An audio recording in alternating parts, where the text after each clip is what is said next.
by saying to them, there is no functional difference between men and women. And so anything that a man does, a woman must have the freedom to do it. It sounds real nice when you are brainwashed. And so now she puts on the working woman's clothes. And she goes to work and faces the morning traffic like everybody else. Don't be angry with me. Don't be angry with me. I have a job to do. And she works all day like men do. And she comes home in the evening with her briefcase like men do. And she has now assumed the functional role of man in society. But sister, I have a question to ask. Do you mind if I ask the question? Who is going to take care of the children? I hope you don't mind my asking the question. Who is going to take care of the children?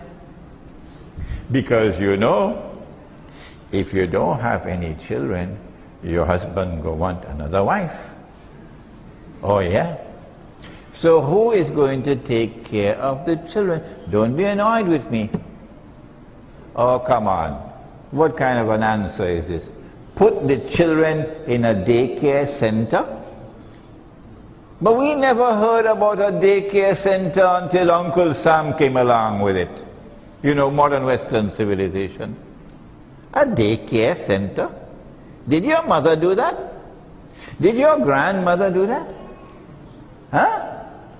Now, listen, sister. Do you mind if I talk to your baby? So I went to the baby. Baby is only 6 weeks old, eh? So I asked the baby, and Allah caused the baby to speak. Miracle, huh? Baby, can you hear me? Yes, Uncle Imran. What do you want? Baby, do you prefer the daycare center or do you prefer mama? Baby says, I want mama, I want mama. I don't want this place. Doesn't your baby have any rights? Does your baby not have any rights? Do you dispose of her rights so casually so that you can pursue your career? Or put her with the next door neighbor, or put her with a babysitter, or put her with granny, or put her anywhere. I have to go to work. I told you, brainwashed. Brainwashed. Okay. Allah says in the Quran, you know, sister, He says, Jaza'u sayyi'ah, sayyi'atu mithluha. So here is an Islamic response to Dajjal's modern Western feminist revolution. You know, sister, that baby is going to grow up one day. And baby is going to be a man and a woman. And you're going to be an old woman. You're going to have a walking stick. And guess what baby is going to do with you? Baby is going to take mama and put her in a home for old people. So I went to visit her in this home for the old people. And it looked to me like a junkyard of human beings. You know what's a junkyard? You know the old cars? You can't use them anymore, put them in a junkyard.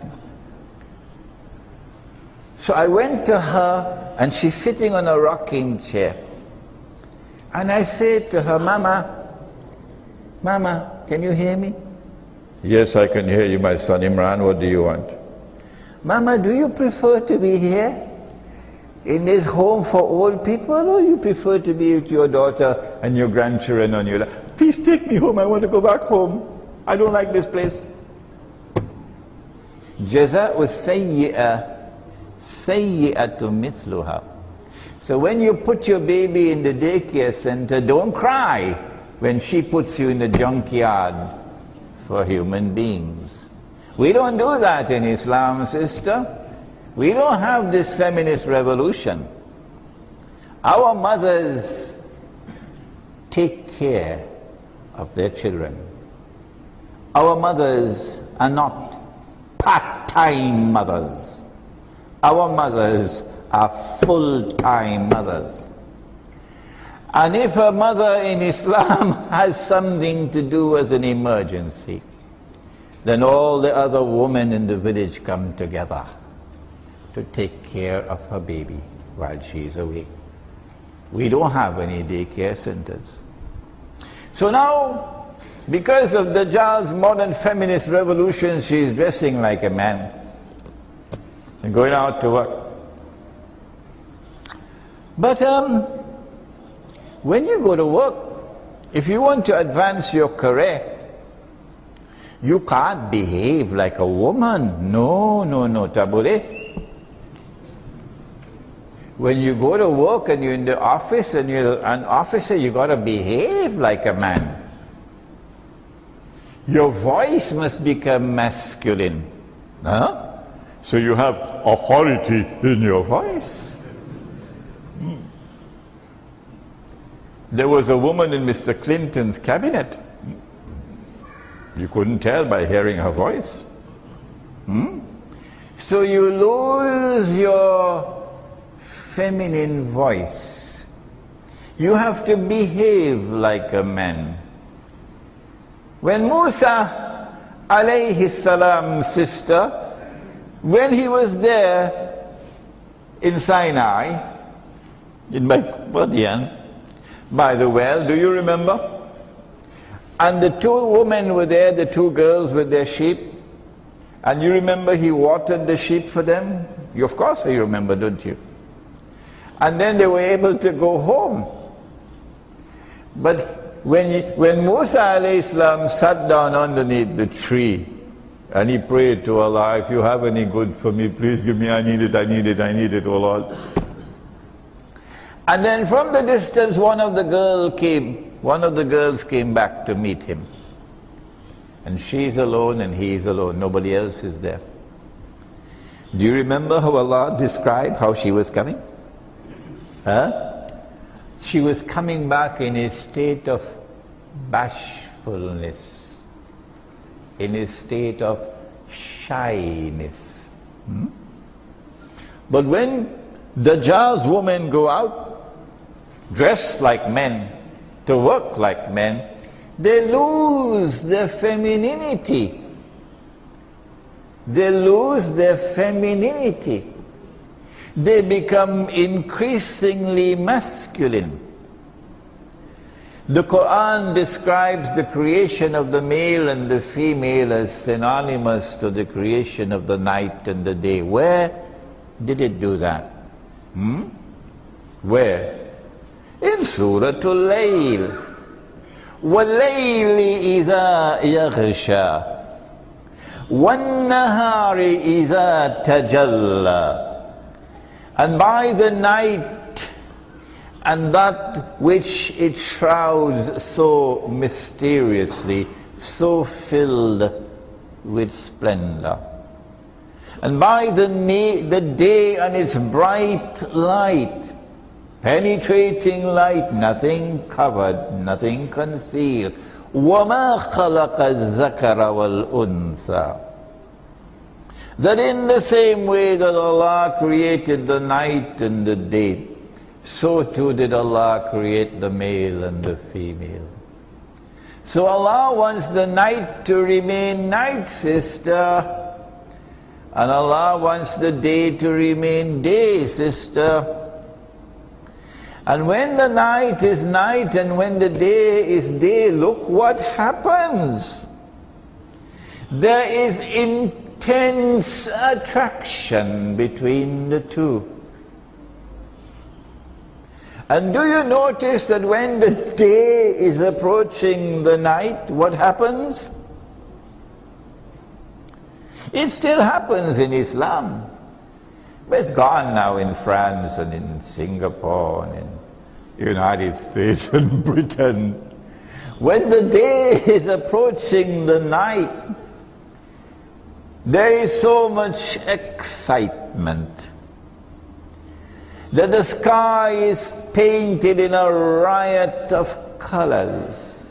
The sunset.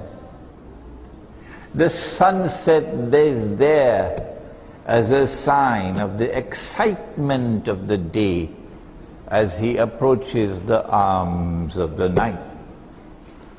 And when the day touches the night, the day plunges into the night.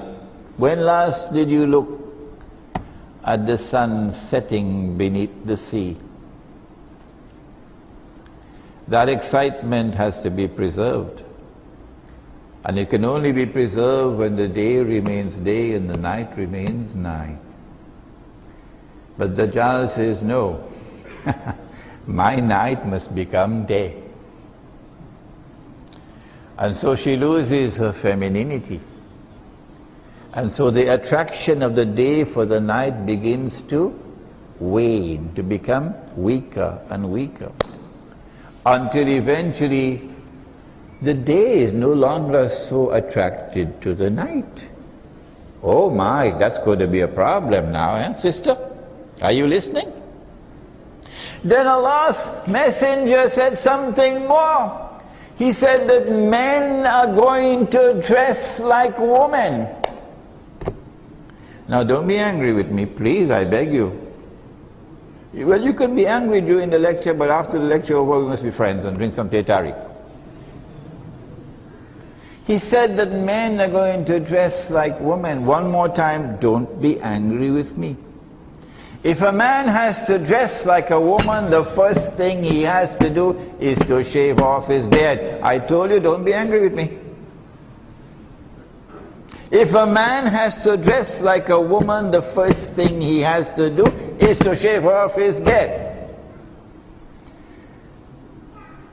Do you know why Allah put the beard on the face of the male? It doesn't matter whether it's plenty hair or a little bit of hair. Still, there's enough hair. Two reasons. The first is to be able to distinguish the male from the female. Huh? What's the second reason? So children can play with it. You didn't know that, eh? You are violating the rights of your baby to play with your beard, eh?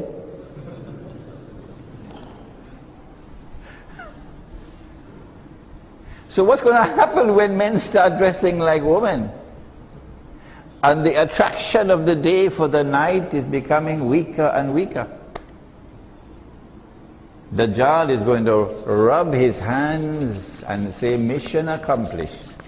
Because now the day will get married to the day, and you have a marriage certificate. And the night will get married to the night, and you'll have a marriage certificate. Sister, that is where modern Western feminist revolution is taking mankind. And we don't want to go that way. We who follow Muhammad alayhi salatu wasalam want to go in a different direction, where the attraction for the male and the attraction for the female must remain powerful. Powerful. So she's lost her femininity. But that's not all.